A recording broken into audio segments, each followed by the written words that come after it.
See, labels are here to screw you, and that's the business side of it, baby. They don't want you to believe that, you know what I'm saying? I know a lot of people out there found out about this album that they just dropped called Controversy Sales, you know what I'm saying? A lot of people in the streets know I've been promoting an album called Controversy Sales for a while, and now you're starting to see this record that's on the shelves. But a lot of people realize that that's not my record. Everybody know I switched that up to the Sound of Revenge. Paid and Partial Records, the record company that I was on, that dropped Get Your Mind Correct, put that album out in an attempt to try to, fool everybody and just make them think that that was the album that was coming out by me.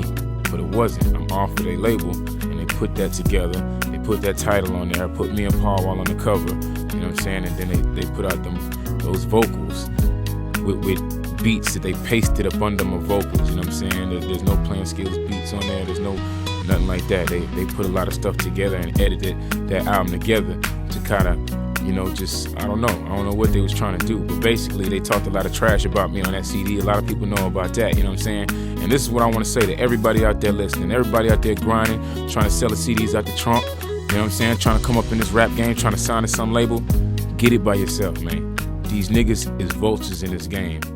I put out an album that sold so many records. Everybody knows about that Get Your Mind Correct records. And before, this would have been family business, and I wouldn't have told everybody all this, you know what I'm saying? But them niggas ain't no family to me.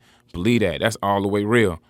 Over there at that record company, I made a little bit over $30-something thousand in two and a half years. If you break that down, you got kids at Kroger's that make more than that.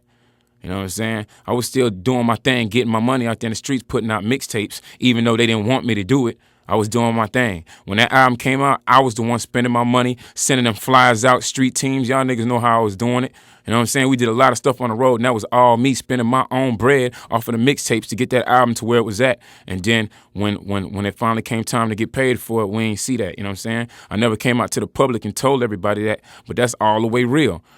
And they talking about that I'm saying that they owe me money. Yeah, you owe me money. And they saying I wasn't coming to the studio. Yeah, I wasn't coming to the studio. Would you go to the studio if you did all that work, did everything, and them niggas didn't pay you?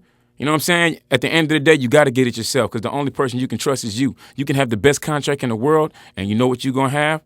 When niggas don't pay you, you're going to have a lawsuit on your hands, and you're going to be spending thousands of dollars on lawyers to try to get your money. It don't even matter how good your contract is, because honestly, the contract was better than a normal artist's contract over there. But I never got paid. They never paid me my money. And they didn't tell y'all the full story. They didn't tell y'all how they said they didn't have to pay me because the biggest distributor that distributed the album at the time was Southwest Wholesale, and that company crashed. So because of that, they said they ain't had to pay me, but I know my stuff, man. I know my stuff. I got my contract over here. I got all the contracts. I was the one that negotiated them. I was the one that got the lawyers. I double-checked it. I realized these niggas is trying to play me. And at the end of the day, it ain't even about that money, because honestly, I don't even need that money. It's about the respect, man. These niggas ain't finna just slide with that. Like, I'm gonna let them slide, and that's why these niggas be going against me. So you can put out an album, talk about how gangster you is and all this, and talk about how you was robbing Jamaicans when you was whatever. You know what I'm saying? How I was getting a deal when I was 24. But that don't even make no sense, really. You know what I'm saying? And the crazy thing about it is the fans is probably like, how the hell these niggas gonna put out an album about a person you trying to get? You know what I'm saying? You look up to the nigga, you like his music, and then they dissing him. Who is these niggas? Do y'all even know who they are? Hey, what I want y'all to do is, anybody out there who cares about these niggas, speak now or forever hold your peace. That's what I thought. And honestly, I don't care what them niggas try to come back and say. It is what it is, man. I ain't even going back and forth with no-name-ass companies, you know what I'm saying? Like, I got in the game, I did my thing, I got to where I'm at and surpassed where these niggas is trying to get to. So, I mean, obviously I'm doing something right. Them niggas still back there trying to, put vocals together. And they out there promoting this album called Unreconcilable Differences, talking about they got an upcoming album from me and Paul. They basically put out all the material they had left, paste that junk together, so they ain't got no more material. So if y'all go get an album from them niggas, believe me, it's going to be some pasted-ass stuff together. The same stuff. They probably going to take songs off of Get Your Mind Correct and try to fool y'all again. But I know y'all smarter than that. Y'all see what's going on, you know what I'm saying? I don't care what a nigga come back and say. Them niggas is lying if they say they try to pay me any more than that. I did not get paid off that album. I kept it all the way player. I ignored them niggas, was doing my thing. When I seen that album come out, A nigga's trying to drop an album on me and these niggas ain't even paid you for the last one? Hell nah, I ain't letting that slide. So that's why it's came to what it's came to. You know what I'm saying? I know it's a couple niggas out there happy about that, waiting to see my downfall, but it ain't gonna happen, homie. You know what I'm saying? I'm well more than financially stable right now, and just pay attention, man.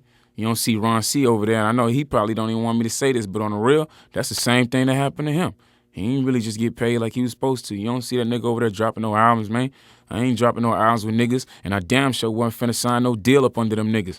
You know what I'm saying? That's why niggas mad, straight up. You know what I'm saying? So all that, I was gangster stuff, man. I ain't even tripping off all that, man. I'm doing my thing. Niggas ain't gonna have no problems as long as they stop worrying about me and stop messing with me. You know what I'm saying? I don't be causing no trouble, but damn sure we handle it.